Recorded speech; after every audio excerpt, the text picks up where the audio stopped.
क्या आप जानते हैं ऐसा कौन सा कुआं है जिसमें गिरने के बाद आदमी बाहर नहीं निकल पाता? नहीं पता ना?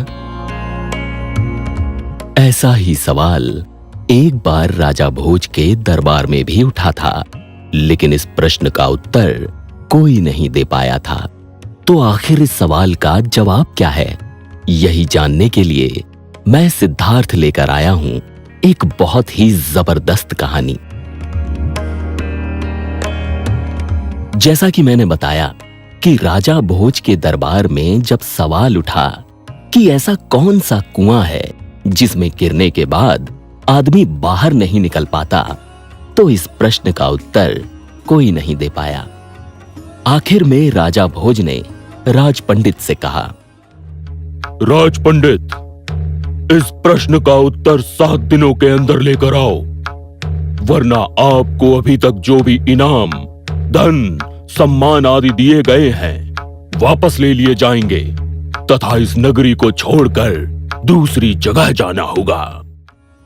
राज पंडित निकल पड़ा इस सवाल का जवाब ढूंढने। 6 दिन बीत चुके थे। राज पंडित को जवाब नहीं मिला था। निराश होकर वो जंगल की तरफ गया। वहां उसकी भेंट एक गडरिये से हुई। राज पंडित के चेहरे का उड़ा रंग देखकर गडरिये ने पूछा, क्षमा करिएगा राज पंडित जी, किंतु आपके चेहरे पर इतनी उदासी क्यों? आप तो राज पंडित हैं, राजा के दुलारे हैं, फिर भी इतनी निराशा में डूबे हुए दिखाई दे रहे हैं। ये गडेरिया मेरा क्या मार्गदर्शन करेगा? शिव शिव शिव शिव शिव शिव शिव। राज पंडित ने मन में इतना सोचा ही था कि गडरिये ने पुनः उदासी का कारण पूछा, पंडित जी, हम भी सत्संगी हैं, हो सकता है आपके प्रश्न का जवाब मेरे पास हो, इसलिए आप अपनी समस्या निसंकोच मुझसे कहिए। तो सुनो, महाराज ने मुझसे ये पता लगाने को कहा है कि ऐसा कौन सा कुआं है जिसमें गिरने के बाद आदमी बाहर नहीं निकल पाता। अगर कल तक प्रश्न का जवाब नहीं मिला तो मेरी पद प्रतिष्ठा सब छिन जाएगी और महाराज मुझे नगर से निकाल देंगे। अरे पंडित जी, काहे चिंता करते हैं? मेरे पास इसका उपाय है। मेरे पास पारस है, उससे खूब सोना बनाओ। एक राजा भोज तो क्या, लाखों राजा भोज आपके पीछे घूमेंगे। बस पारस देने से पहले मेरी एक शर्त होगी कि आपको मेरा चेला बनना पड़ेगा। अब इतने बुरे दिन आ गए हैं क्या कि मैं इस 2 कौड़ी के गडेरिये का चेला बनूं? लेकिन हर्जी क्या है? अगर मुझे पारस मिल गया तो जीवन में किसी के आगे हाथ नहीं फैलाना पड़ेगा, इसीलिए इसका चेला बन ही जाता हूं। ठीक है, मैं तुम्हारा चेला बनने को तैयार हूं। अच्छी बात है, लेकिन चेला बनने से पहले तुम्हें भेड़ का दूध पीना पड़ेगा, तभी तुम मेरे चेले बन सकोगे।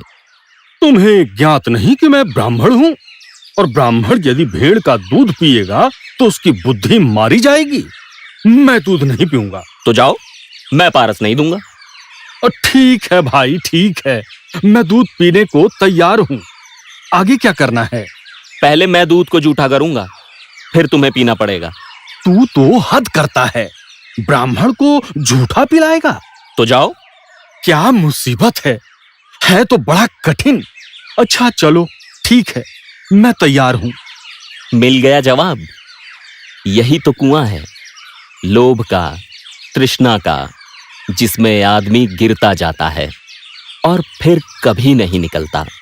जैसे कि तुम पारस को पाने के लिए इस लोभ रूपी कुएं में गिरते चले गए।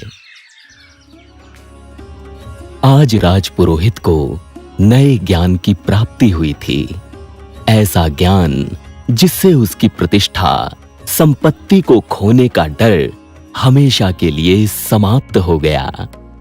उसने उस गडरिये को गुरु समान मानकर प्रणाम किया और चल दिया राजा भोज के दरबार की ओर उनके प्रश्न का उत्तर देने। आज की कहानी अगर आपको पसंद आई हो तो लाइक, कमेंट और शेयर करना ना भूलिएगा। फिर लेकर आऊंगा जीवन से जुड़ी कोई और कहानी। तब तक अपना और अपनों का ध्यान रखिएगा।